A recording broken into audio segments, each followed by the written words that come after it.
Good evening, everyone. Welcome back to another live stream. I hope everyone's doing well. Let's give ourselves a second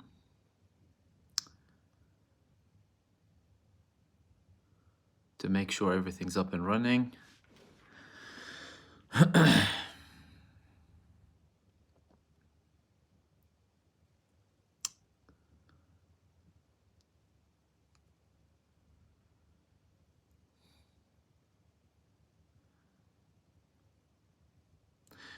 Good.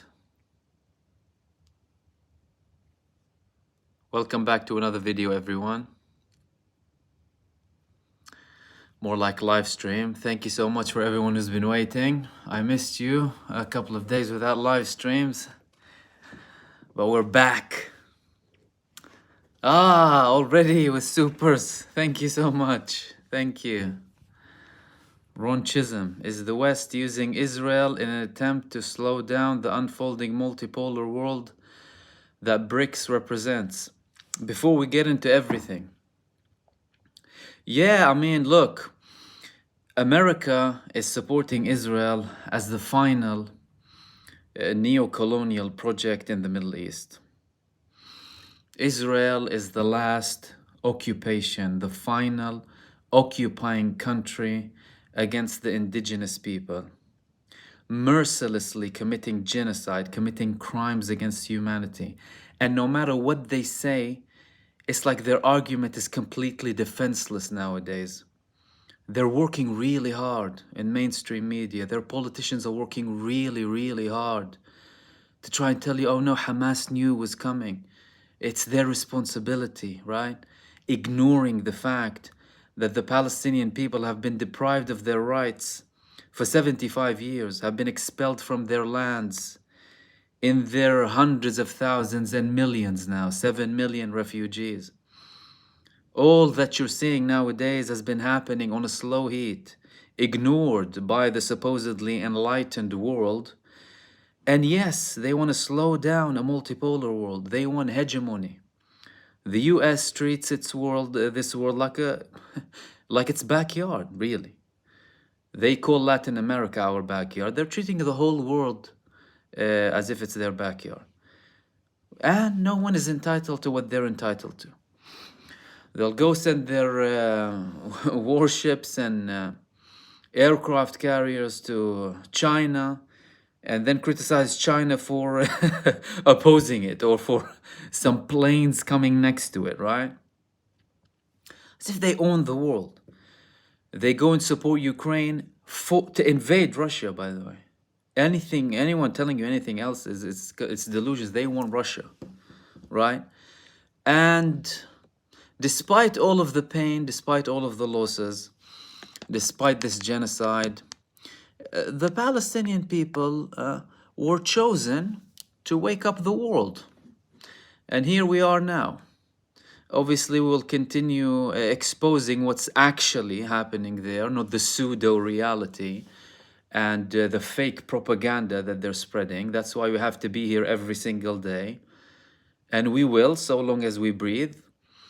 And exposing them for what they are and calling to end this genocidal satanic death cult once and for all. They prove to the world that they don't have a right to exist. A criminal state. It's like, imagine the worst cartel in the world. The worst cartel in the world.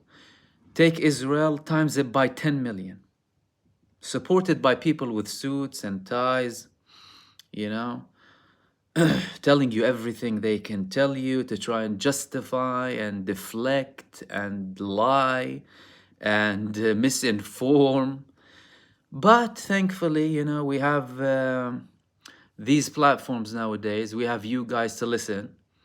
You have awakening people bit by bit. We're getting there and we will get there. So yes, but they will fail. And which leads me to what I want to talk about, really. Previously, I posted a video about Al-Qassam brigades detonating a house with 20 IOF soldiers in Gaza. Israel is admitting nowadays. So yesterday, actually, they admitted that six were severely wounded. Then they said four were killed. This is how Israel does it, bit by bit. Not only for propaganda and lie purposes, but also because of laws in Israel that prevent the country from confirming a soldier dead unless they have informed his or her family. They need to inform their families before they declare them dead, but obviously that's not the main reason. The main reason is propaganda and cover up. Obviously, they don't want to show the levels of their losses, although I mean, with conservative estimates, we're talking about tens of thousands of Israeli soldiers dead in Gaza. If you have 30,000 disabled, tens of thousands more injured, at least 10, 20,000 dead. They're incapable militarily. They are in urgent need of 7,500, according to what they claim, 7,500 soldiers. They're trying to push the ultra-Orthodox community for conscription. That's failing. They're shutting down roads. Obviously, you have the prisoners' families protesting in front of the defense ministry, in front of Netanyahu's house, officials' houses. And Israeli police is increasingly using more and more brutality against them. Why are they protesting? Obviously, because they know their government is lying. Secondly, because they know that these prisoners can be out. Hamas told them from day one that we want a prisoner exchange. They refused. They went on this genocide. That was pre-planned, by the way. And they didn't even accept the humanitarian releases of certain prisoners, by the way. Like the first few prisoners that were released were released through Egypt. Hamas told them, let's release, we want to release some prisoners for humanitarian purposes, fragile or whatever. Netanyahu didn't want to. So they ended up taking them to Egypt. Then from Egypt, they took them in helicopters to Israel. And then they started exposing Israel and what they've done, shooting at them while they were held by Hamas and the resistance. And, you know, we've had these revelations that we spoke about many times. So I spoke about that. I spoke about the delays with regards to the negotiations, right? Hamas are withdrawing their delegation to Cairo. Israel doesn't want to commit to stopping the war. They don't want to commit to citizens returning to the north of Gaza. They don't want to commit to aid. They don't want to commit to getting the aid to the northern part of Gaza. And they don't want to commit to rebuilding. And Hamas previously told them, we're not gonna, you know, continue negotiating for you as a cover-up for this genocide that you're committing, right? Rightfully so, because they're concerned about their people at the end of the day. And I also spoke about this poisoned ceasefire, this poisoned ceasefire proposal. I mean, who expects the US administration to come up with a genuine solution, really? You've had ceasefire proposals from China and Russia in the first days of the war. Vetoed with your bloody hand, raising your bloody hand. You and the UK and France and the other shameful countries. They could have stopped this, by the way. They could have. All of them have blood on their hands, not just Israel. It's enablers and supporters and backers. All of them have blood on their hands, all of them. But tonight, what I wanted to tell you about, and then obviously I'll open up the space for you to participate with your questions, and I'll obviously try and answer as many as possible from them. And I haven't heard this in any other English-speaking network. It is about the level of coordination. So previously, I spoke about Al-Qassam saying that we made a decision with the other resistance movements, particularly Lebanon, Iraq, and Yemen, that we will continue this resistance against Israel. But now we've had a revelation from a leader in Al-Qassam. He was obviously anonymous, but he spoke with Al Jazeera. They didn't say where he spoke from, but obviously they're mainly based in Gaza, so I assume it would have been from Gaza. He said that they had messages with Ansarullah. So it's not like it's just outside leadership and people, the actual people fighting are speaking with each other. And he said that Ansarullah informed us that the escalation in Gaza is due to the occupation intending to invade Rafah. Ansarullah said that the escalation, not in Gaza, their escalation in the Red Sea, is due to the intention of the occupation to invade Rafah, to try and deter them. By the way, we've just had reactivity. They reignited their activity, the Iraqi resistance. They stopped for a while, but we've had a report that they attacked an area called,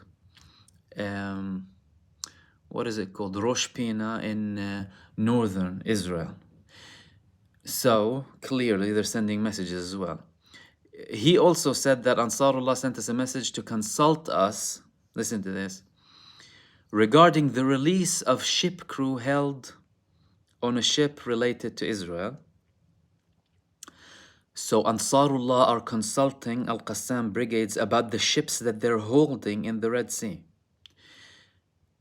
And that any decision regarding the ship and its crew is up to Al-Qassam. You decide. Imagine that.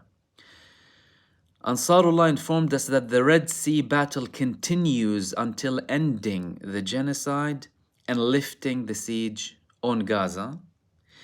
All fronts decided not to stop the attacks until the aggression against Gaza stops. Again, another reaffirmation that the resistance fronts will not stop until the aggression on Gaza stops and the siege ends. They lift the siege from Gaza. This is the main subject that I want to talk to you about. Obviously, if you had any, you can start asking questions from now so we can answer most of them if possible. And also if they're related to my previous video, I would also be happy to answer these as well.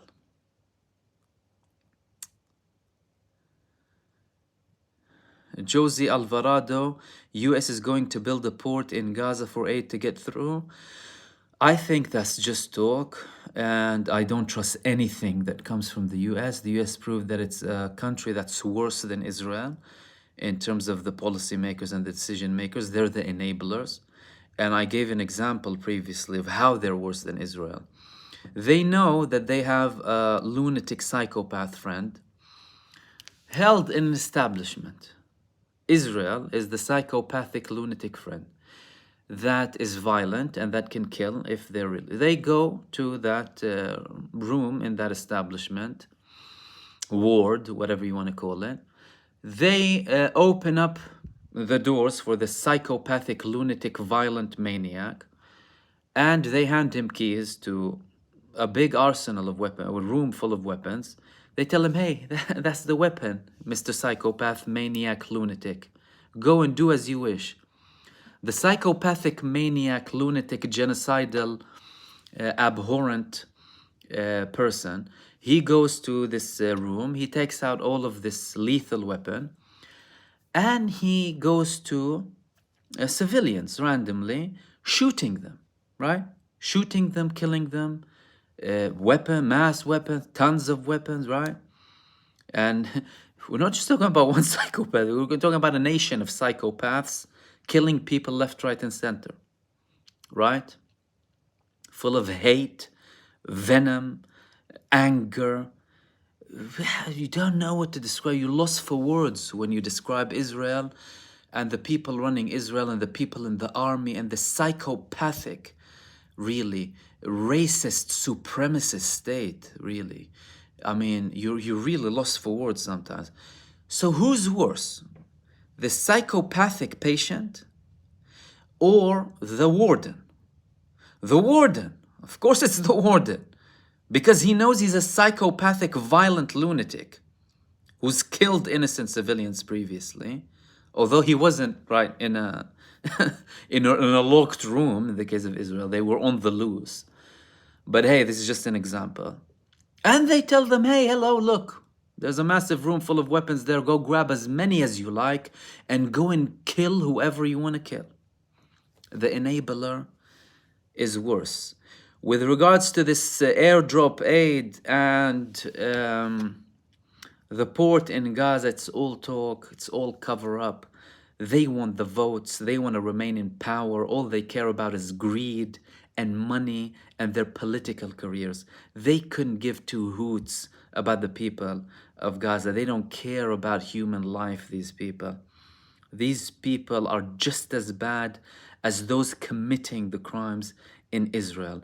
Anyone backing Israel is just as bad as the country itself, whether they're supporting it militarily, diplomatically, intellectually, or whether they're covering up or just siding, on the sly with them. They're all just as bad. So I wouldn't trust the US with any port, and they're part of the problem. They're not part of the solution, and we need a multipolar world with bigger forces that can confront this bullying that's been happening for many, many decades by the US. Let's see if we have any more questions from the top before I go down to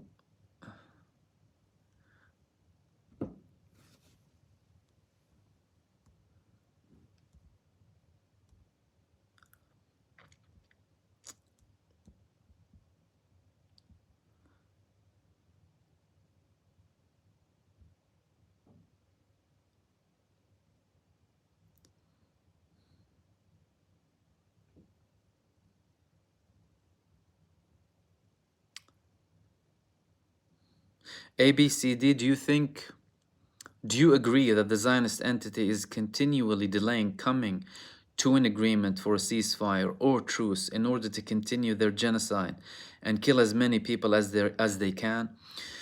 That is part of their idea. That is part of because don't forget, look, the unwritten objective of this war, not unwritten, undeclared really, although they they said it many times, is to ethnically cleanse Gaza, right? That's why they call them human animals.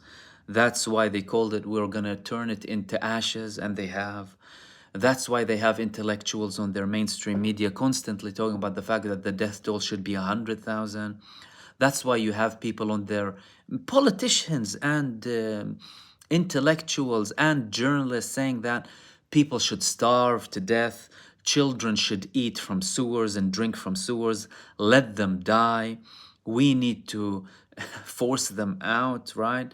They will say willful migration, but the pathological liars, they lie and cover up everything. They mean forced migration, ethnic cleansing.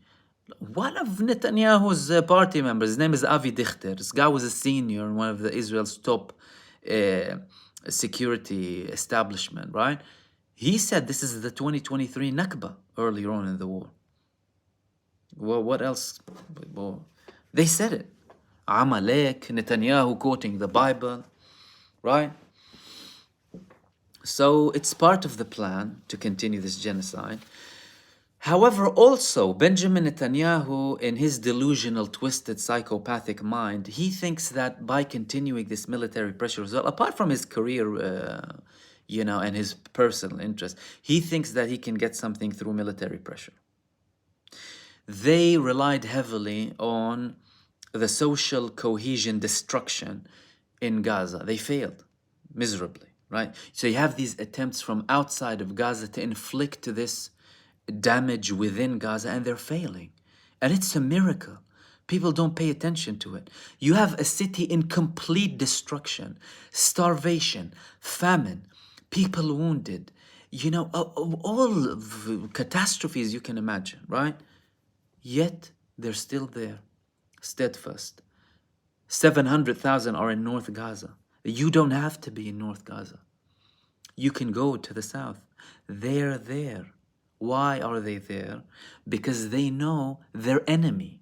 They know what their enemy is planning for them. Their enemy is planning to expel them from their land and not allow them back. Why do they know it? Because over 72% of them are already refugees from who? From Israel, that made them refugees in 1948 and 1967. Where did they expel them from? From their lands, which is modern day Israel, historically occupied Palestine. They know all of these things. And they will eventually fail. You're talking about a do or die, really, both ways. Whether we reach a temporary solution, no temporary solution, it's a do or die thing, right? Israel, and then the side that's losing massively is Israel. Yes, there is destruction, misery, suffering, genocide in Gaza, but the social cohesion destruction, the conflicts from within the military and political leadership, the social distrust, the verge of a civil war, right? That we've seen signs of. It's in Israel, it's not in Gaza. All they want to do to Gaza is happening to them, right? If there's karma, that's karma for you. It's happening.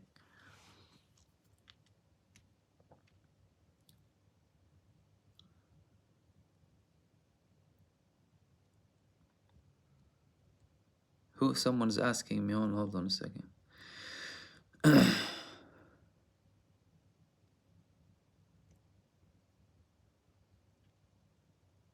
Someone is asking me about, what's his name? Shapiro. Where is the question going? Hold on a second. Messages.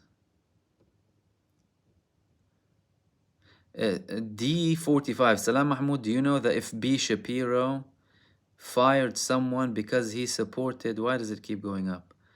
Ended up losing or firing the employee that disagreed with the violence he condones in Gaza. Look, Ben Shapiro is the symbol, really, is the symbol of Israeli Hezbollah, right? Guy has lots of following, profound Zionist, racist, supremacist, who clearly said vile racist things in his past. Like, go to his previous tweets about Arabs, about Muslims, right? So you're talking about the prime example of Zionist Hezbollah. This guy would disagree with anyone with common sense. Why? Because he's not seeking common sense. He's seeking propaganda, lies, deflection, cover up for a genocidal state. And he'll come up with every single argument we've heard and debunked in history. As a matter of fact, I even sent him a video. I quoted him in a video about a year ago to confront him. This guy's a failure. He's a chicken. He wouldn't face anyone telling the truth to him. And I call, if he hears me now, I'm calling him right now. Face someone like me. Confront people who truly can give you an argument and put you in your place. But they're cowards. These people are cowards. They constantly hide, right? All they're worried about is promoting propaganda for a genocidal state. And they'll obviously start quoting, relating it to Judaism and what have you. The typical nonsense. Most Jews are not agreeing with you nowadays even. The people of Israel have had enough with Israel. Look, that's why many of them are leaving in their millions. Why? Because to them, the country is dead. The Zionist dream is dead. So you're trying to revive a dead body. Clinically dead. That's it. So I wouldn't be surprised this guy firing an employee, that's like nothing. He gets his millions. Suatros, Brother Mahmoud, will you be doing live chats during Ramadan? Inshallah I will. Hopefully I will. Timing or wherever, I'll notify you day by day. So it depends on the availability really, but I'm gonna try and be with you as much as possible really, to go through everything with you, update you, answer your questions. Obviously, many of you are new to many of the things that we speak about. And yeah, hopefully we will have some nice time during Ramadan. Sam Tannouri, hello Mahmoud, I hope you're good. We all love you from Lebanon, and I love you too. And I love all of you in Lebanon, every single country you're watching from.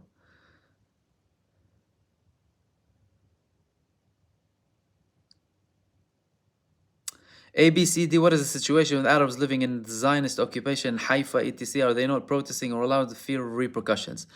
Well, Israel did a very effective campaign from the beginning, to be fair. They started imprisoning people in masses, okay? To a level where people are stopped interacting, right? Likes on Facebook, quotes, sympathy with God, prison, literally prison immediately. You like a post, you support terrorism. You know what they came up with? Obviously, you need to understand why as well. So Israel was officially in a declared state of war. Declared state of war, emergency powers. You have the powers to do whatever you like. They not only they start obviously imprisoning people who are, some of them are still in prison till now. Some of them were Jewish Israelis as well, by the way, and professors from universities and stuff. Lots of problems. But many, obviously, I think 600 were initially arrested before any protest took place. Imagine that. Just for sympathy. So they introduced a law. Did you know what the law means? What the law says? You're not allowed to watch terror content. Terror content, right? And this terror content, they can describe it as whatever they like, really. So if you're watching, I don't know, something online that's against the Israeli narrative, you're watching terror content. And some people videoed like Israeli police coming to their home. Oh, hi, you're arrested. Why? Because you participated in watching terror content. Imagine that. Imagine the level of an Orwellian state that they live in at the moment. So that campaign, they punished people financially. They punished people with their houses, lots of stuff. I've heard it directly from people, okay? And that obviously made people very worried, right? Very scared. Not to justify, right? Well, anything really, because I don't like to, number one, judge people for their actions or lack thereof, or their situation, really. And people need to understand Palestinians in each part of historical Palestine, they have their different roles, really. So now it's many of the cases are going to the Supreme Court, which is called Bagatz in Hebrew.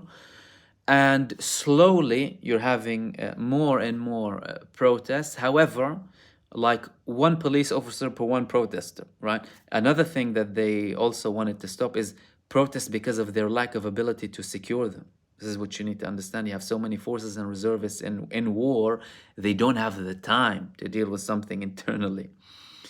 But let's say, for example, there was a protest in Haifa and there were Palestinians and Jewish Israelis in it calling to stop the genocide and all of these things. I posted some images on my community tab there a couple of, over a month ago, a month and a half ago.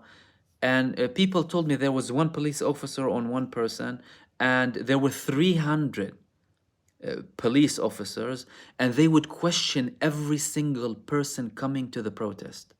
Where are you from? Are you from Haifa? Okay, you can go. Where from? Where do you live? What's your name? If you're coming from any other area, they won't allow you in because they were worried about group protests, people coming from different parts to participate. Wardiya and Shannon, thank you so much. Wardiya saying يعطيك الصحة أخويا محمود, thank you so much. And Shannon, let's go to your question or comment. Finally got a ceasefire resolution in our college town last night. It took a lot of persistence and strong arming. The liberal Zionists have infiltrated northern Cali. Interesting, very interesting. Look, there's lots of going on in America particularly, really. I mean, I think from Western countries, the most intense activity we're seeing is from the United States, number one. Obviously, lots of activity with in England as well, in the UK in general. and some other countries too. But America, I think, in America in general, regardless of your situation, it's the most intense as far as I can see, understandably so, because of the level of complicity.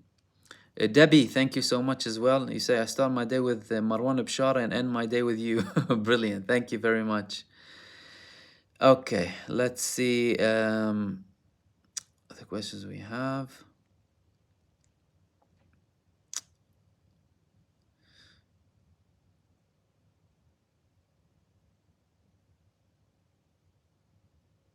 Irma, thank you so much for your comment. Irma saying, I just broke down and cried out loud today, just to let my emotions bottled up inside me.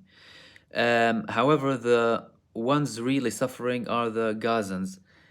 I mean, look, obviously anyone with any sense of, common sense or basic emotions really would feel really bad from what they see. And that's just pure human reaction. That's the human reaction that people want to suppress, by the way. They want to make you out like as if you're some sort of a machine or a robot who has no feelings, who thinks these people who are dead are collateral damage, subhuman people who are not worthy of universal human rights, that they're entitled to. And these emotions are very understandable. I mean, what I would say, and what I do tell people though, is, you have so many images coming out that are atrocious and very, very hard to look at, stomach, and digest. And it's not always good to continuously look at them, and that doesn't make you less sympathetic. As a matter of fact, can make you more effective with what you do, because I've seen it firsthand. Some people are like, devastated, completely devastated by what they see. Look, people should receive treatment and support by witnessing genocide. Seriously, no, not just the people watching it. We have access to everything. Any person really would be so affected, so it's not surprising, right? And instead, they want to kill that natural human sympathy. They don't talk about love. They don't talk about emotions. They don't talk about compassion, right? All they're concerned about is more division, more hatred, to feed up this death cult, to continuously feed it. And it's absurd, really. But people, like you guys, you already know the score, really. And more people are starting to understand it.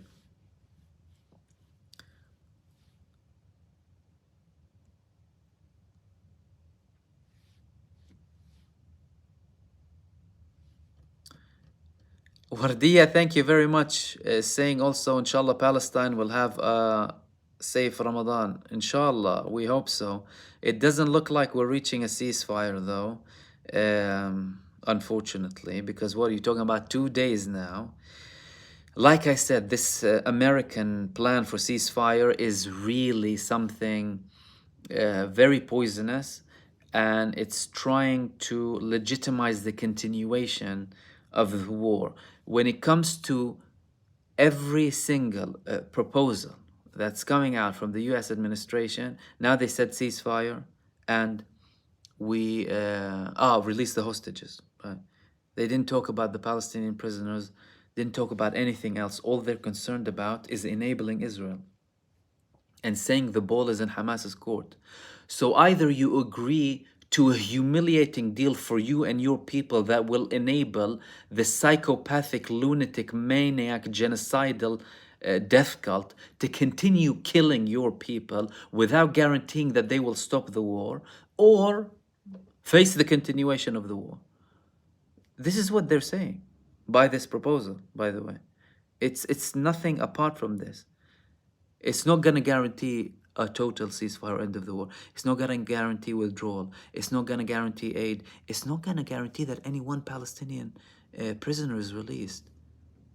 Excuse me, you have thousands of people in administrative detention. Do you know what administrative detention means? You're being held, kidnapped, basically, kidnapped. You're kidnapped, no charge, Nothing, no suspicion, no nothing, nothing. They kidnap you, they shove you in prison, somewhere you don't know, your family don't know, no access to legal aid, no rights whatsoever, and some of you might die. Yet people don't, and this has been happening ever since Israel was established. And hundreds, if not thousands, of these administrative detainees are children, right? Some of them under the age of 10. Okay, this is what Israel does. But they're not talking about them. They're talking about the prisoners that Hamas have. Disregarding everything. Not putting anything into context. That's why we constantly contextualize. Because they want to take everything out of context. Out of context with a pseudo-narrative too. Not just out of context. Out of context with lies. With the lies about the 7th of October, with the lies about the Palestinian resistance, all of it. So it doesn't look like it. I mean, I hope so. I really do. But it doesn't seem like it's gonna happen.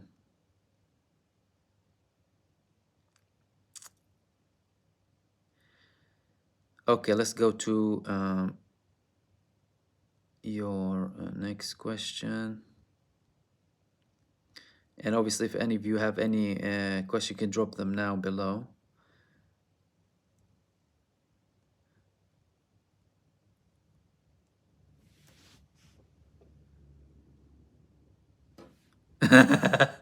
Mahmoud, halloumi or biryani, both.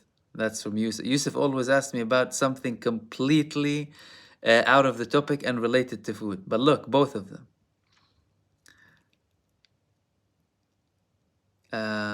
Okay.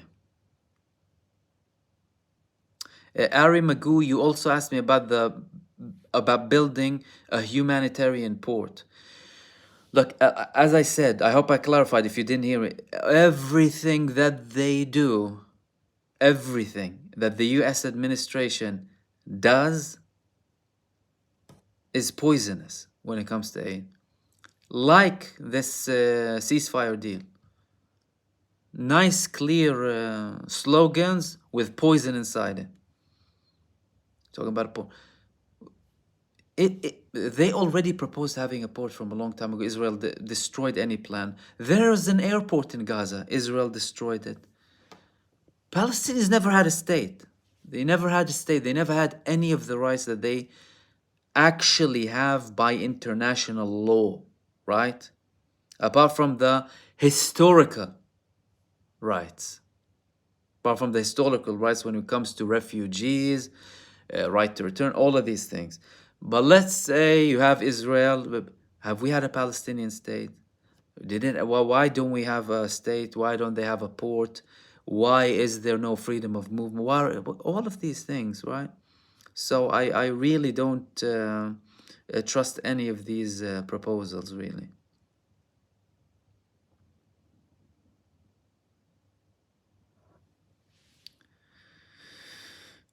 Think before you type. Good question. What do you think in exposing Israel from the perspective of being a creation of a Rothchild family which controls Western governments and their financial systems? It's very effective.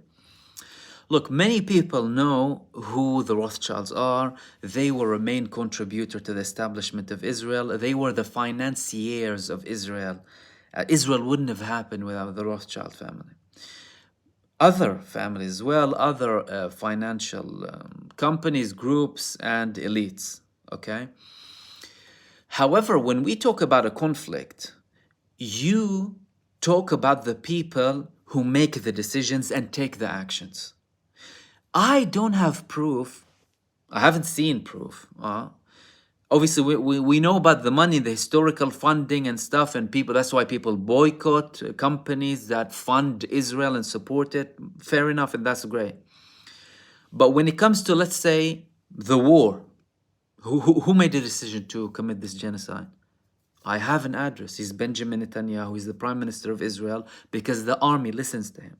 I have an address. Who committed it? The defense minister. You have the chain of command, the people. who are in charge. Some of them are dual nationals as well, right? British and American and French, dual nationals sitting there committing crimes and coming back enjoying rights and freedom and democracy, right? After committing genocide against the Palestinian people. These are the people who we need to face, right? Any evidence that comes out to support the notion that X supports them and funds them, right? The US enables them with weapons. These things are good, but obviously when it comes to the actual action taking, when it comes to the genocide, we have an address. Like similar notions used to be made when the US invaded Iraq, right? And the coalition. Mass genocide again in Iraq, really. That's why, we're not surprised that they're supporting Israel. It's like what Israel is doing in Gaza now is light in comparison to what the US and Britain and NATO did in Iraq and Afghanistan. So to them, what? 30,000? We killed 1 million. This is how they view it. But back then, there were obviously talks about the oil industry, the military-industrial complex, and you still have talks about the military-industrial complex now, right? And the people who are financing these wars in terms of loans and banks and all of these things. Again, it's an argument, but who made the decision to, whether he's a puppet, controlled, not controlled, that's a different story. So it's important for people to know that, but when it comes to directing your talk, your accusation, you need to take it against the actual party that's conducting this massacre. And I hope that clarifies. And thank you for your question.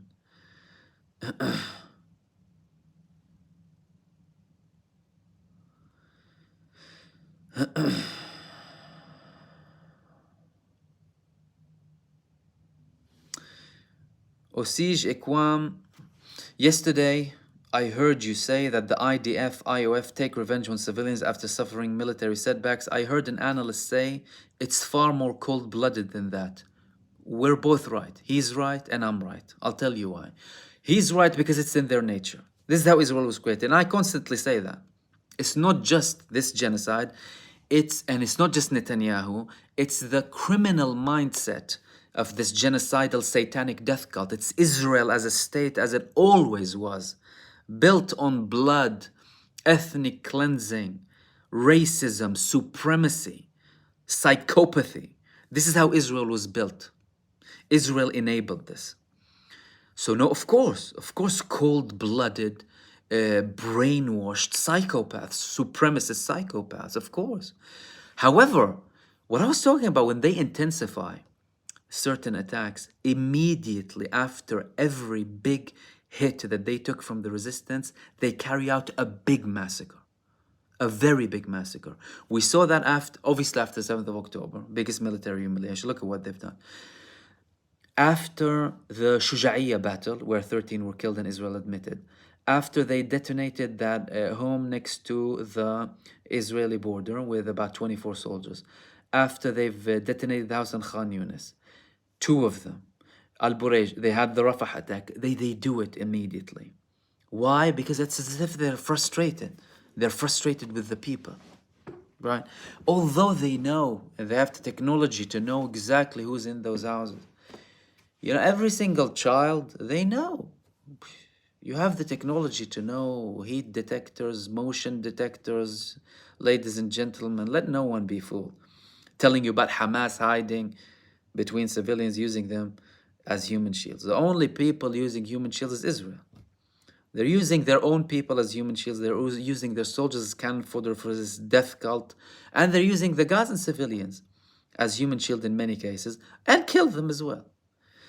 Whereas those telling you about human shields of Hamas, they don't have one proof. Show me one proof. Hamas has used people as human shields. Show me. They don't show anything. But it's both. It's both, really.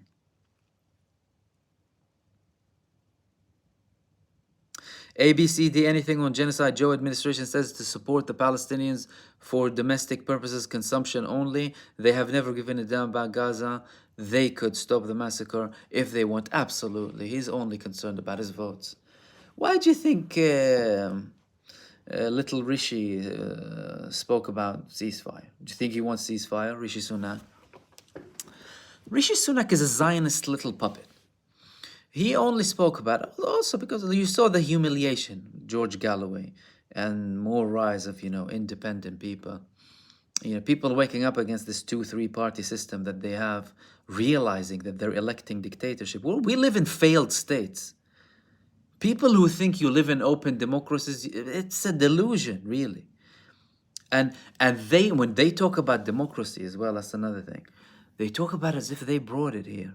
As if these people and the corrupt, powerful people in government and the elites, as if they brought democracy. You're against democracy. They tell you here in Britain about people being against British values. You're the ones against British values. You're the ones against democracy, social cohesion, respecting other people, regardless of faith, religion, and ethnical background. So they just use the slogans to legitimize their existence and their positions. And only for these things, obviously for political consumption, really, internal political consumption. Even David Cameron, right, acting like he wants to solve it. We questioned Israel about its, excessive use of force and the civilians dying in Gaza. What do you really care about? And then next second he'll tell you Hamas must be expelled of Gaza. They should play no... Why don't you say Benjamin Netanyahu needs to be expelled of the government in Israel? Or the Israeli regime must be dismantled for killing 31,000 people, right? Lies. They constantly repeat lies, manipulate things just to keep their own positions. Awesome model making. Hezbollah fighters invade Israel after attacking Haifa port yesterday. This Haifa port, I was unable to verify it. Really. This attack, we saw some videos on 2 networks. I haven't been able to verify it.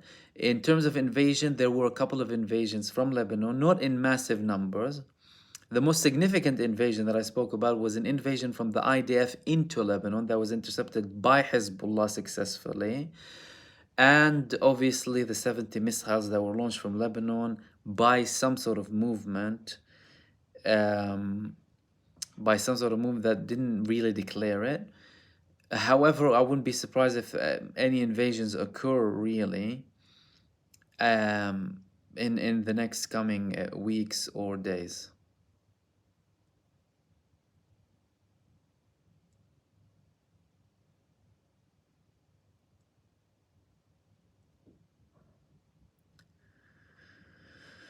I remember saying how Muhammad Salam is BDS legal in the UK. Well, they're taking steps to criminalize everything to do with boycotting Israel. Again, another round, ladies and gentlemen, and the festival of hypocrisy. They boycotted Russia. They stole Russian assets, giving them to Ukraine as a loan. Imagine that. Imagine how greedy and how... It's like they act like thieves. Yet when it comes to Israel, no, it's illegal to boycott. But the action with regards to BDS, by the way, people need to understand that it's with regard, and it's also shameful, it's wrong anyway, but it's with state-funded organizations, or councils or whatever, boycotting Israel because they're funded by the government. They should adhere to the government's position. You can't prevent people from boycotting. I can boycott whoever I want to boycott. I simply won't buy their products, right? You can't force people to buy something, right? So it's all stupid and people will find their way around it. But it just shows you how much Zionism infiltrated UK politics and American politics. They talk about sovereignty. They're grabbing you by your most sensitive parts, the Zionist lobby, right? Telling you about lobbying in foreign countries, right? Now they're saying stuff with George Galloway, right? As whatever rubbish agent or whatever KGB, some people are saying in Russia or whatever. And obviously they don't have any proof of that. And their actual prime minister is a Zionist puppet. It's absurd, really.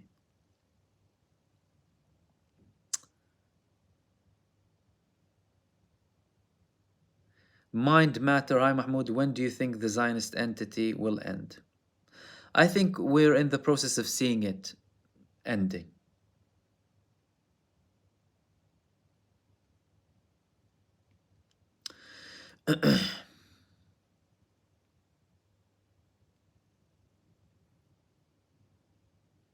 Mel Gon, Mahmoud, what can you say about the leaflets from the IDF regarding Ramadan? Yeah, I posted these leaflets on the community tab. For those of you who haven't seen it, IDF, they regularly send leaflets in Gaza, from the sky and whatever. And they sent leaflets to Gaza as saying that, you know, feed the meals. We wish you an accepted fast, you know, greeting them from Ramadan, right? And then they have signed,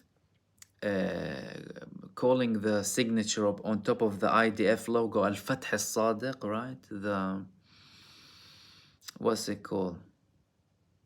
As in the just conquer of Gaza.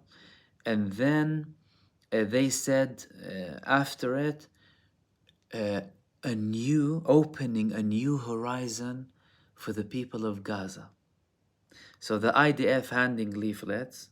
So, okay, let's clarify it. The IDF committing a genocide against people, starving them to death, causing famine, letting people and babies die from dehydration and a lack of calcium and vitamins, right, in their system. That I post sometimes, excuse me, some images are harsh, but you need to see things. And yeah, they cause all of this damage, right? And then they send leaflets to greet people and tell them, you know, happy Ramadan, and we're here to open new horizons for Gaza. It's like you live in this, I mean, have you seen something like that in a horror movie? I surely haven't. But that's what exists. And they send leaflets before telling them, oh, Hamas are hiding, they're using you, and they're this and that, trying to cause friction in the social cohesion. And really, I mean, they speak for themselves.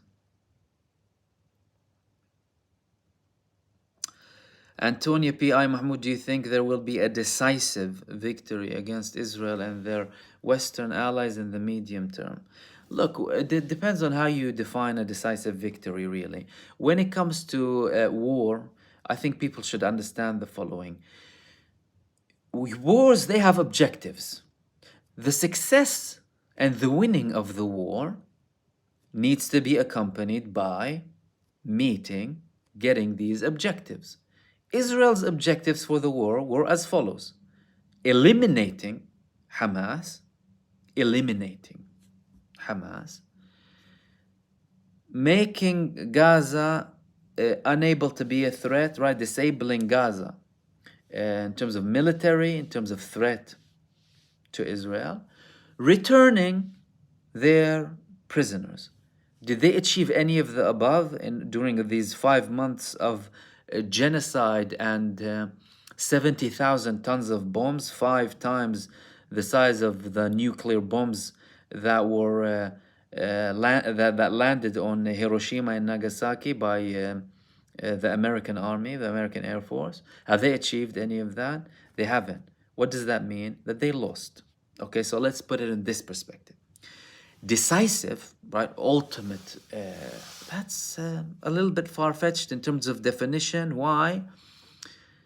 Because it really depends on how you interpret it. Like, if you ask me personally, right, decisive victory, it's not always related to armed conflict. Like, a decisive victory to me would be the implementation of an equality across all Palestine. That's a decisive victory for everyone. Implementing equality and a one-state solution between the river to the sea, everyone living in it peacefully. Palestinians, Israelis, Jews, Arabs, Muslims, Christians, atheists, agnostics, everyone. Those who don't like it, like we say in Arabic, ma'a salama, Allah yasahil alayk, bye. That's a decisive victory. Militarily, if you want, if you're thinking like Hamas completely defeating, or that's a little bit far-fetched. You need something bigger than that. You need more involvement to beat Israel militarily. But traditionally and historically, when you talk about countries and their collapse, it wasn't always a military collapse or military action.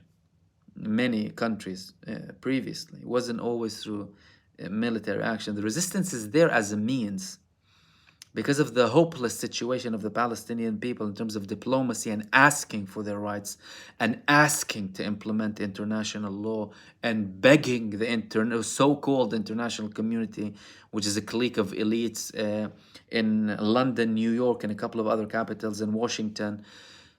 They didn't get anything. The Palestinian Authority have been negotiating with Israel for 30 years to try and get a state in the West Bank and Gaza. And they're still negotiating. It's still going on, you know. The negotiations stopped for a while, but they're still going on with this peace process. It's like someone trying to make business with someone, not seeing profit for 2 or 3 years. Are you insane? Why are you continuing the same path? Hamas, to them, everything failed. We have nothing else. We won't live humiliated. We won't live in poverty. We won't live in starvation. We won't live in deprivation of rights. So they're fighting, right? And they declared, by the way, previously, like one of their representatives in Lebanon, Osama Hamdan, he said, we would rather get our rights without war and without fighting. But Israel has proved continuously that they don't give us our rights if we ask them. And look at it from a historical perspective. They occupied Sinai. How did they get out of Sinai? War. They were forced out. They occupied Lebanon, southern Lebanon. How did they get out of Lebanon? Armed resistance. They were in Gaza. How did they get out of Gaza? Armed resistance. Simple. So for anyone who's selling this delusion of, Israel can understand, with diplomacy and, peaceful resistance. Tell Israel peaceful resistance. No, not the Palestinians. Don't talk to the oppressed side. And don't blame the oppressed side. This is another thing here. Don't blame the oppressed side for wrong actions. In normal law, any normal functioning state with a judicial system, if someone tries to come and kill you, someone comes to kill you, and you kill them, not deliberately or deliberately because of your fear of your life, your sentence is reduced. Well, how about a nation being killed? Was that exempt? A nation being slaughtered. Again, implement international law. If international law was implemented, we wouldn't be here, Even Hamas agreed to a temporary deal with a two-state solution, right? Obviously, the argument here is with the future solution of the, refugees, right to return, legitimate things, right? But temporarily, there's no one to speak with in Israel. The opposition is saying we don't want a Palestinian state. The supposed alternative to Benjamin Netanyahu, Benny Gantz, he doesn't want a Palestinian state. Netanyahu, I don't want Fatah, I don't want Hamas. Well, what do you want then? He wants supremacy between the river and the sea. That's what he wants.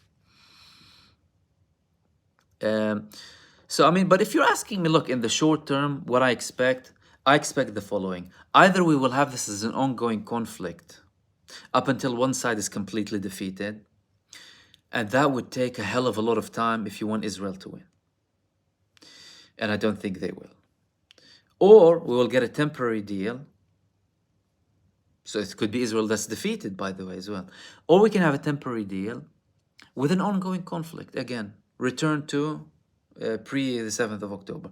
The problem is, it's impossible to go back to pre-7th of October. Although some of the statements that are made in Israel are kind of preparing the population for a potential deal. Like the other day, you've had Yoav Gallant saying that we cannot eliminate the idea of Hamas. We can hurt their capability, we can hurt their military rule, but we cannot. The idea right? Beating the idea might take a very long time, even 10 years. What are you saying exactly? You're saying that I can potentially reach a deal. Hamas's idea will still remain there. It's an ideology, right? And you have to live with it. Now, the people are not buying it. Part of the reason they're saying this is that they want the people to go back. They're spending money on people in hotels, 250,000 people evacuated from North Israel and South Israel. You have 170,000, approximately 60,000, from the Otif Gaza area, in Hebrew they call it, which is the area surrounding Gaza, Otif Gaza. And you have the Lebanese borders, obviously, that were evacuated due to Hezbollah's attacks. You're talking about 80,000, about 240,000. These people are a strain on the economy. Obviously, the hotels won't have them for free. They need money. And the other day, they delayed it till the last second, and they still face problems with them. So they want to justify and, sell it to the people that you can go back at some point. But yeah, I hope that clarified with regards to, the long term, the short term, stuff like that.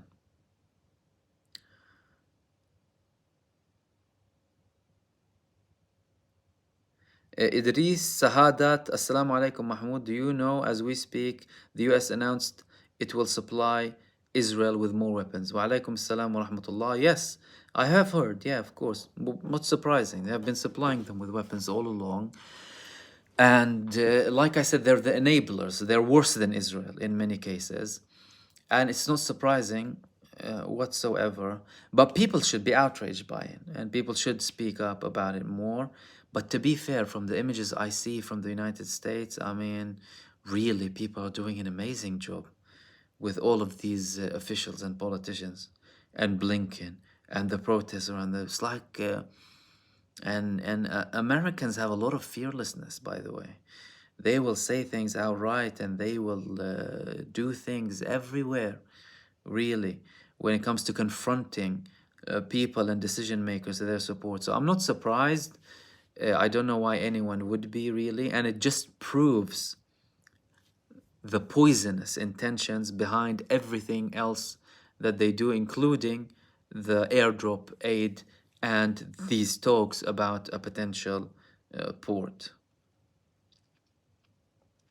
Kate, Rafah is the stand. Can Hamas prevent the IGF from attacking Rafah?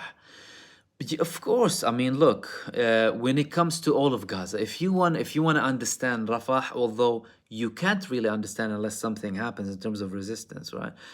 But look at what happened all across of Gaza. Israel did not control one major district or city in Gaza to date. They haven't controlled Khan Yunis. They haven't controlled Al-Buraish. They hardly entered it. They haven't controlled Gaza. Hay al-Zaytun, which is a small district on the western part of Gaza, they just annihilated them in Hay al-Zaytun. Similar with An-Nusayrat and Jabalia. They are attacked in the outskirts. Only thing they do is cause damage to the civil population and infrastructure inside. That's the only thing they do. Apart from that, they're still faced with fierce resistance, humiliated militarily. And they try and cover it up as much as possible, but we will keep revealing their military humiliation up until this genocide ends and afterwards as well. It's the biggest military humiliation Israel faced in its history. And they constantly cover it up by talking about everything else. And Hamas told them already. I mean, if you think you're going to be met with resistance, in short, really, in Rafah. But really, what do you think they're going to be waiting for you with in Rafah? Roses? Surely it's not going to be roses. So if they do, it's going to be very, very intense.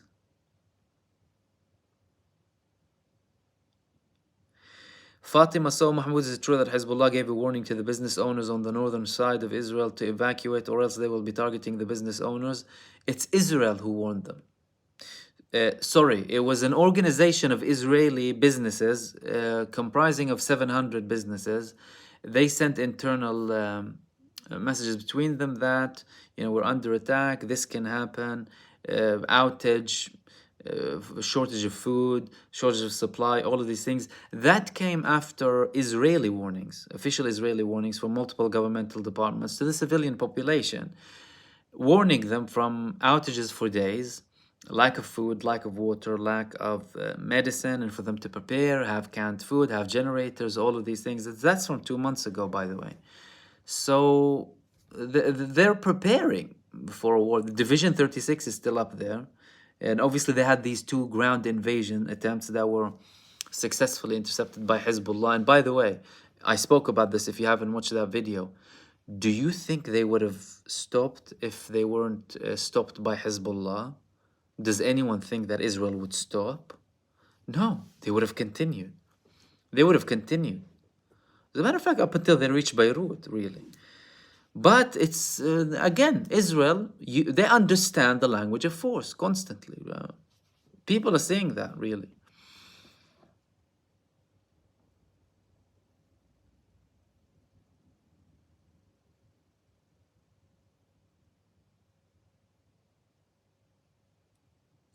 Vivet, can a case be taken to the ICJ to force Israel from starting new buildings that they want to build in the West Bank?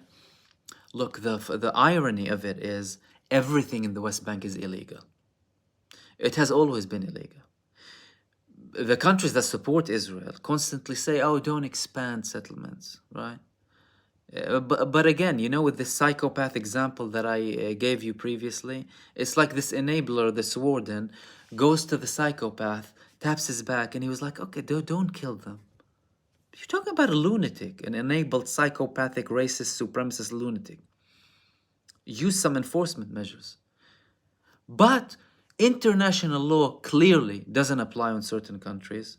Some countries, they behave like they're above the law, clearly. International law is there to be implemented on weak nations, on the poor. That's what is there to be implemented on, not the people behind it. Not the US, not Western powers, not Israel. Poor countries, countries that the US primarily doesn't like, this is where it gets implemented. Same thing with the settlements. They've always been illegal. Israel was always criticized when it comes to settlements, yet everyone has been quiet about the West Bank. No one's been talking about the misery that the people in West Bank can live in for decades, since 67, right? You're talking about daily humiliation, daily checkpoints, lack of freedom of movement, abuse, torture, stealing crops, building, filling water wells with cement so people can't drink. Why? Because Israel controls the strategic and lands that are full with resources.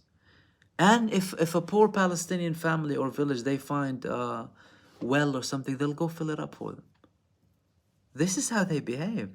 Constantly abused with racist notions in multiple. Do you know how Hebron lives, for example? Hebron has about 800 radical, psychopathic, lunatic religious settlers, okay? Amongst 200,000 Palestinians. Yet, Israel has a brigade there to protect 800 illegal, racist, supremacist settlers to abuse all of this society. They have a curfew on the whole population so that these radical supremacist lunatics can march and say death to Arabs and curse Islam and the Prophet Muhammad in their neighborhoods. That's what's happening. No one's been talking about it, really. So many actions can be taken, but this international law is ink on paper when it comes to Israel.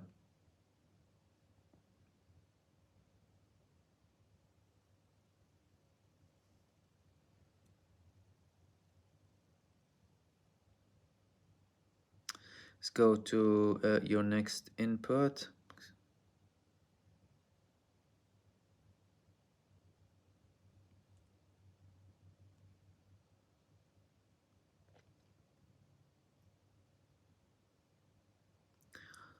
Slim12, thank you so much. Okay, we have a question here.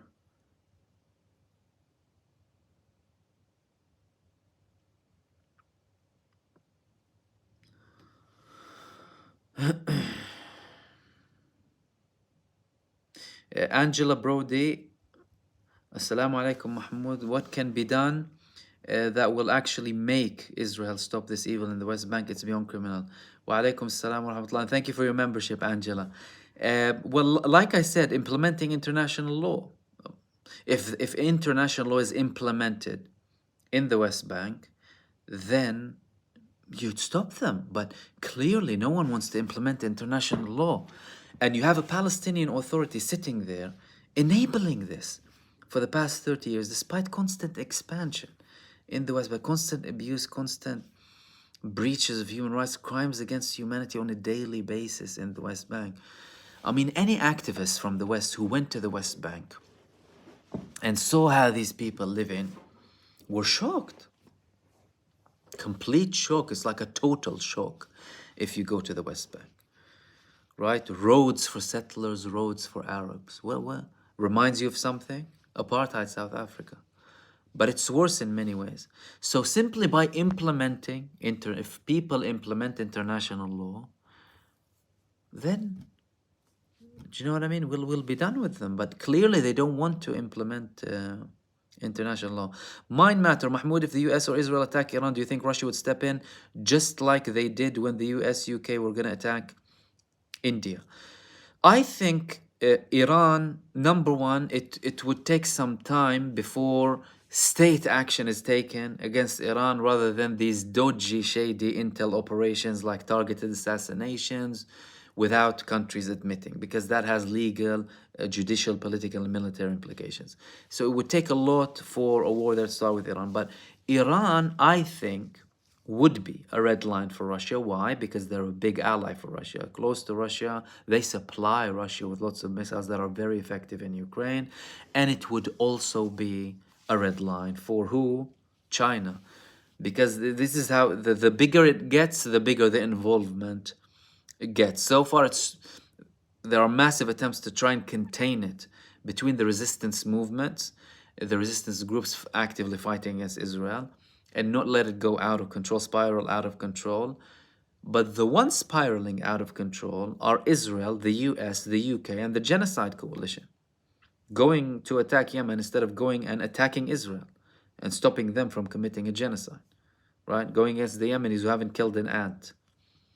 But clearly shows really where the priorities lie. The priorities lie in money, financial greed, and supporting a genocidal satanic death cult instead of stopping a genocidal satanic death cult massacring people. So it will be a red line for both of them.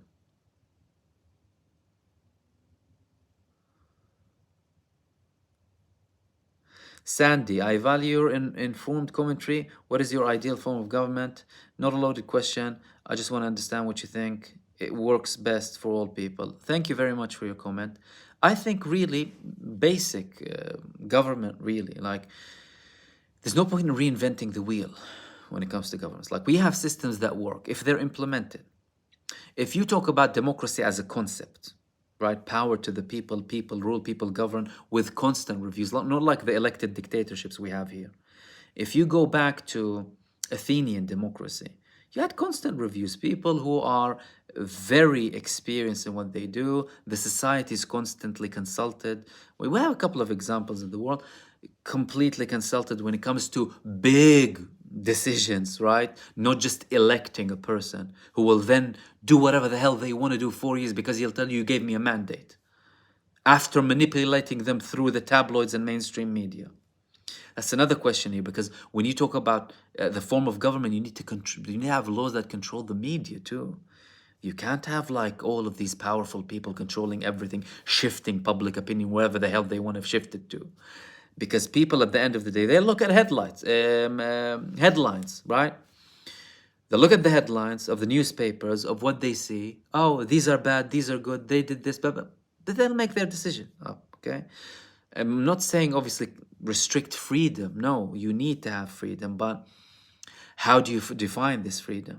Okay, but you know, democratic society takes its values and ideologies really, and morals from so many backgrounds really. We've had many cases in history where countries had certain ideologies that work to an extent, other ideologies that work to an extent. You don't have to restrict yourself to a certain ideology. And the main thing as well in terms of the form of a government that obviously protect all of its people equally, obviously equality, justice, security, basic human rights for everyone equally, uh, is being dynamic. The dynamic part is very crucial, because so long as human beings implement a certain system, they come up with laws, for example, they constantly need to be reviewed. Like, you have laws in certain countries that date back to 100 or 150 years ago. I'm sorry, things have changed. Things change year by year. Some things need to be constantly reviewed. And by the way, when it comes to decision makers and laws and stuff, some of them don't do anything when it comes to their job. Let me give you an example. Brexit happened. Obviously, they sold us the lie because they had their own benefit. Everyone suffered from it. They made Britain a failed state. Everyone suffered financially, economically. It's terrible. However, they needed to readjust laws to deal with the EU. Then someone made an investigation. I forgot which journalist, or if it was a network particularly, and read the adjusted laws. Did you know what they found? Copy paste. Copying, pasting things, and some of them are due to systems used in the 80s. So people who are actually should be doing their job are not doing their job, right? That also needs to be monitored. Removing the money out of politics. That's extremely important. You cannot have money influencing politics. This is the worst thing in the world. Money in politics. Bribery. They tell you about bribery, and they have bribery laws and anti-corruption laws, and they implement them and enforce them, but they don't implement them or enforce them on the key positions in the country. What is that? Where do we live in? Do you understand? So it's very basic, very straightforward. Basic universal human rights, justice, equality, protection for every people, regardless of their backgrounds and stuff. And it needs to be dynamic, constantly monitored, constantly reviewed, and updated as well, because you will never have a system that is always completely right forever. It doesn't work like that, because times change, people change, technology changes. You're seeing how much technological advancements we've had in the past decade, really, and before that. So I hope that clarifies briefly. I mean, we could talk a lot about that, but just a brief idea of what I personally think, really.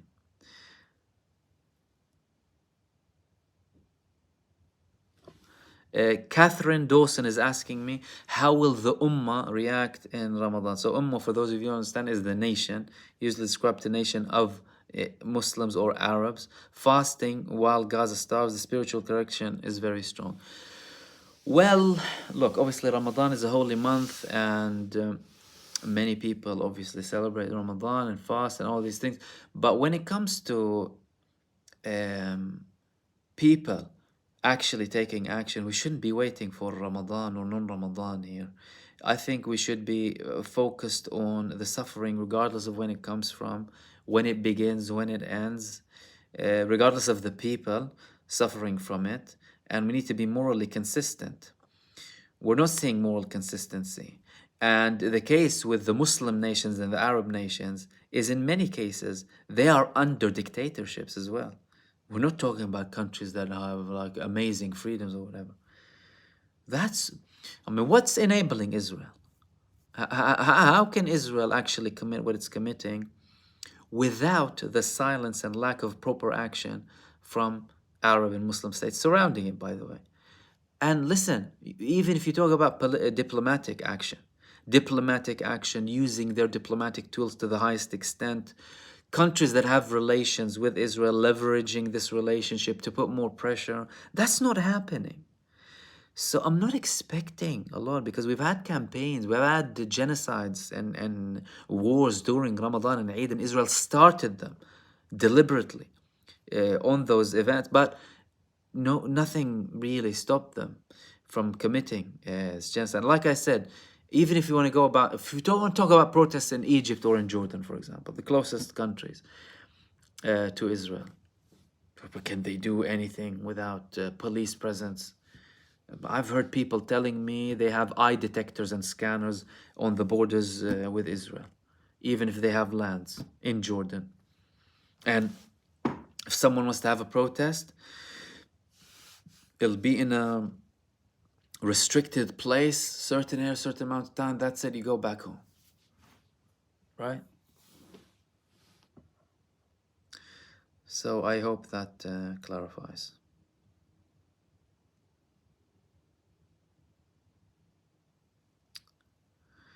Okay.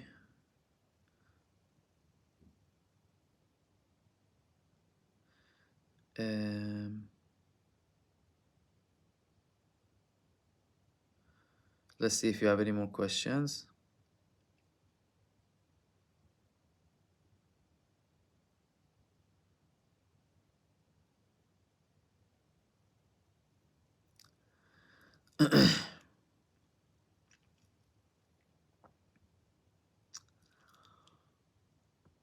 Oceana, Mahmoud, do you recommend supporting organizations such as Amnesty International, UK, and others? Look, with any organization, because I don't endorse organizations directly, personally, I'm not involved in any organization or political party myself. I can only recommend you to do the due diligence with regards to any organization you want to support or volunteer in or contribute financially. Do your due diligence. What does that mean? Checking they're legit, checking that they're transparent, seeing their actions on the ground, and verifying that it's them you're speaking with. There are people, but obviously some organizations too. Really, people act like their organizations or whatever. So just be very careful with that. And obviously, as long as someone is doing something good and beneficial, then why not support them?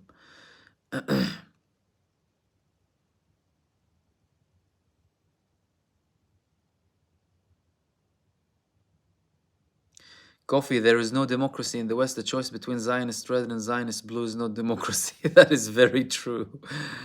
That is so true. Ron, thank you so much. Ron, you said government brother leader Gaddafi create direct democracy in Iran. Well, look, I have different thoughts with regards to obviously Gaddafi and how that ran, because I know many Libyans who lived under Gaddafi's rule who didn't say the same thing, obviously, and don't forget he used to say things that weren't obviously implemented all the time. Regardless of what the NATO did against Al-Qaddafi, because really, they took NATO to Libya when NATO is supposed to be for Europe. What are you doing in Libya? And they're not taking NATO to Israel. They took it because why? Gaddafi was killing people in Libya, or vice versa. You had the civil war, but you can't take the NATO to stop Israel and protect Gaza. It's really depending on what they like and which country suits them, really. Mirsad, thank you very much for your membership. Miss Mirsad Mujatsik. Is there any chance to reach a peace deal before Ramadan? Unfortunately, I don't think so. Not trying to be pessimistic here, I don't think so. Hamas just mentioned pessimism, showed pessimism from the recent talks in Cairo, saying Israel isn't willing to guarantee anything to stop the massacre, get aid in, let the refugees go back to the north, all of these things. And it's not looking very well, unfortunately.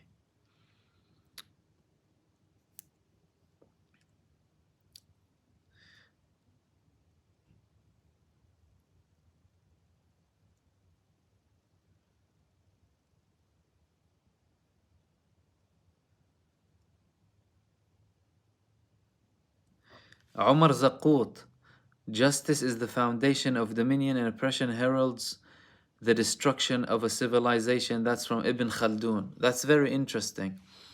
And I recommend people to read actually Ibn Khaldun's Al-Muqaddimah. Many people refer to it as the main really book when it comes to society, politics, and all of these. Similar to how many people consider Ibn Rushd to be the father of secular modern states, by the way. Very interesting to read some of them. Ortho Justice, thank you very much.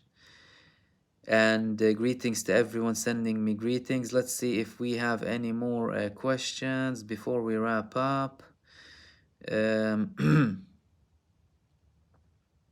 thank you for all of your comments.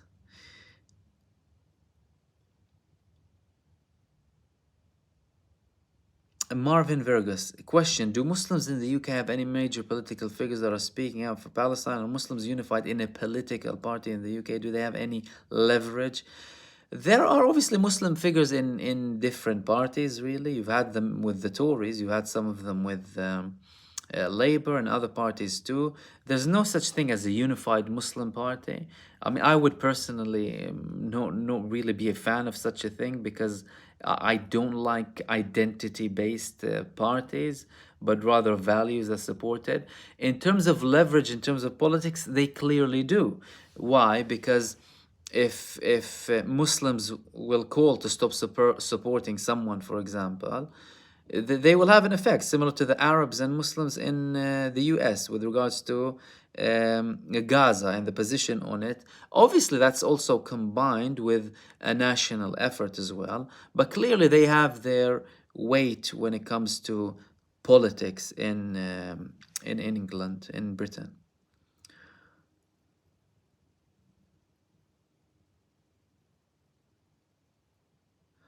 Ortho Justice, in your opinion, do you believe Israel committed the Beirut port explosion? Look, from the evidence that we've seen from the Beirut port explosion, clearly there was some dangerous material over there sitting there for a while. That's from the official things that we've had.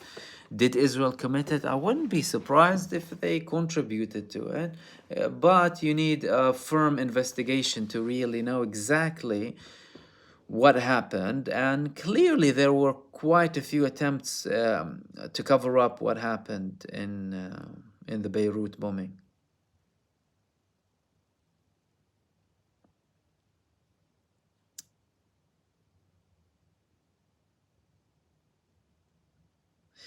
Okay, we've reached to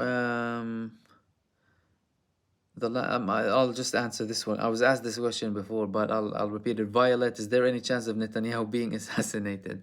I don't think so, because that will cause. Look, there is a chance, right? It probably won't happen. Why? Because if it does happen, it will only make things worse. Because to his followers, he will be the martyr, right? The big martyr that wanted to continue this war, and then these evil fifth columnist leftist people came and took him out, and you'll see civil war immediately sparked. Same with assassinating any of the top political figures now in Israel. Look, you can't rule it out. Rabin was assassinated, albeit for trying to get peace, but typical, shows you exactly what you're talking about when it comes to Israel. People who try and make peace get assassinated. I don't think it will happen, but who knows? You know, everything is a possibility, but I don't personally think that that is going to happen.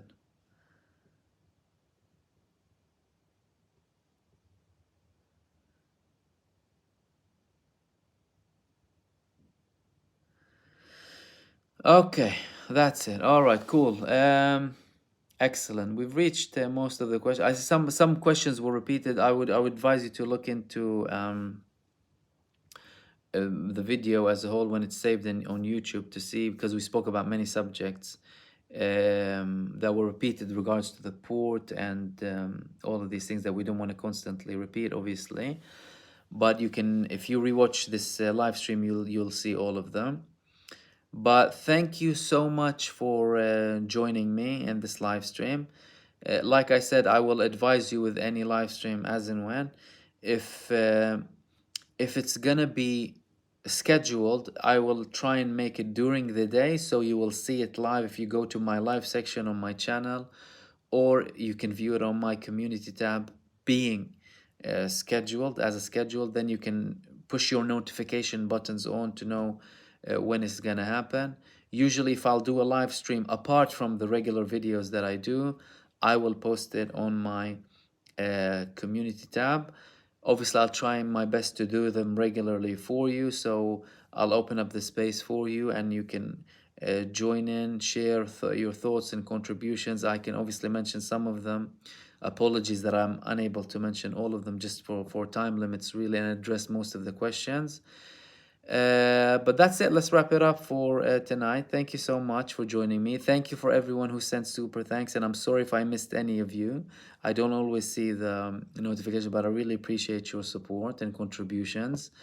And I will see you very soon in the next video. Take care.